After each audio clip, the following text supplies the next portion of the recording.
Coba bayangin, lo duduk di tepi sungai, angin sepoi-sepoi, gak ada notifikasi, gak ada deadline. Rasanya kayak napas lo yang pertama kali bener-bener dalam berbulan-bulan. Dan ternyata itu bukan cuma perasaan. Ada science solid di balik kenapa camping itu literally stress reliever alami terbaik. Jadi gini Besti, tubuh lo punya sistem stres yang namanya HPA axis, Hypothalamic Pituitary Adrenal Axis. Ini yang ngatur produksi kortisol, hormon stres lo. Dan di kehidupan modern, dia kerja lembur terus. Traffic jam, email numpuk, tugas deadline, grup chat yang gak ada matinya. Semua itu bikin kortisol lo meledak. Tapi pas lo keluar ke alam, camping, hiking, atau sekedar duduk di hutan, kortisol lo turun secara biologis. Dan ini bukan teori belaka. Penelitian dari Environmental Health and Preventive Medicine tahun 2010 udah buktiin ini.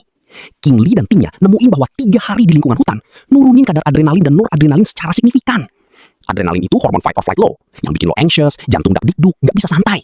Pas kadarnya turun karena camping, itu yang lo rasain sebagai tenang banget pas lagi di alam. Tapi tunggu, ada yang lebih keren lagi.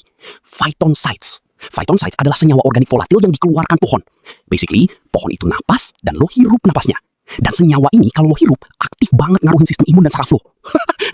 Studi yang sama nunjukin, natural killer cells, si jagoan imun tubuh lo, naik 50% setelah 3 hari di hutan.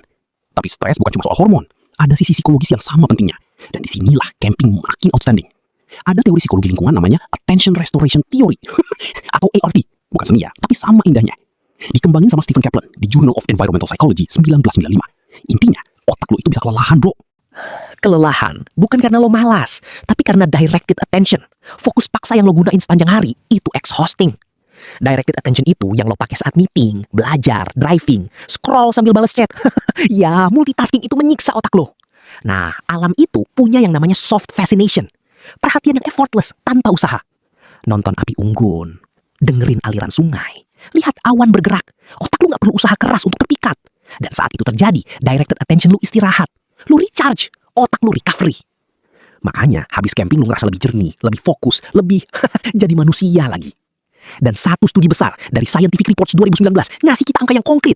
Matthew White dan timnya riset lebih dari 19.000 orang, hampir 20.000 bro. Dan hasilnya minimal 120 menit di alam per minggu itu sekitar 2 jam. Udah cukup untuk ningkatin kesehatan dan well-being secara signifikan. Dan efek ini konsisten di semua umur, semua kondisi kesehatan, semua latar belakang ekonomi. Alam itu demokratis. Jadi gak ada alasan, aku gak cocok camping ya. Alam gak diskriminasi, Besti. Oke, sekarang kita masuk ke yang lebih spesifik. Gimana sebenarnya camping bisa jadi stress reliever yang bekerja dari berbagai sudut? Mekanisme pertama, disconnection yang nyata. Bukan disconnection palsu kayak silent mode tapi masih scroll. Di alam, terutama area tanpa sinyal, lo literally tidak bisa terhubung ke sumber stres digital lo. Dan otak lo akhirnya bisa exhale.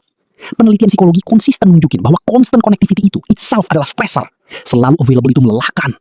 Jadi 1 malam tanpa notifikasi di tengah alam, itu bukan ketinggalan, itu recovery yang lo butuhkan. Mekanisme kedua, physical engagement. Camping itu aktivitas fisik yang disguised as fun. Ngangkat ransel, pasang tenda, jalan ke sumber air, semua itu gerakin tubuh lo dengan cara yang mindful dan purposeful. Dan aktivitas fisik itu ngelepasin endorfin dan serotonin, si hormon happy alami. Bedanya sama olahraga gym, di alam, lo nggak nyadar lagi exercise karena lo sibuk menikmati pemandangan. Mekanisme ketiga, dan ini favorit gue. Awe experience. Awe adalah perasaan kagum yang muncul saat lo ketemu sesuatu yang jauh lebih besar dari diri lo. Dan alam itu masternya. Riset dari Greater Good Science Center UC Berkeley nunjukin bahwa awe experience secara aktif menurunkan biomarker inflamasi. Biomarker inflamasi itu yang naik saat lo stres kronis. Jadi secara harfiah, kekaguman pada alam itu anti-inflamasi. Basically, lo lagi sunset di gunung dan tubuh lo lagi auto healing. Gratis pula. Mekanisme keempat, social bonding yang autentik. Camping bareng orang-orang lo itu beda levelnya. Tanpa distraksi digital, lo beneran hadir. Bukan hadir fisik, tapi jiwa di FYP.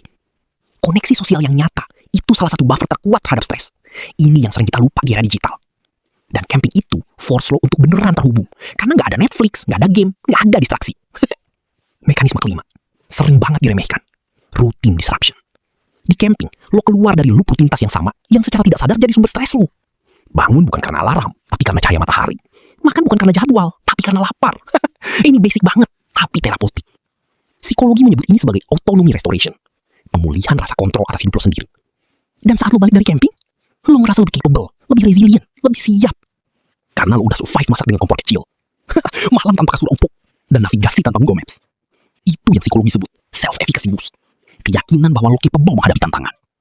Jadi kalau di total, camping itu attack stress lo dari 5 arah sekaligus. 1. Hormon stres turun. 2. Otak recharge. 3. AU bikin lo healed. 4. Koneksi sosial nyata. 5. Otonomi dipulihkan. Dan lo nggak perlu mendaki Everest atau camping seminggu. Ingat, 120 menit di alam per minggu itu udah cukup. Bisa camping 1 malam di akhir pekan, bisa jalan pagi di hutan kota, bisa piknik di taman yang ada pohonnya. Yang penting, keluar, hirup udara beda, jauhkan sejenak dari layar, dan biarin alam kerjain tugasnya. Karena Besti, stress reliever terbaik lo sudah ada di luar pintu. Gratis, sudah dari dulu.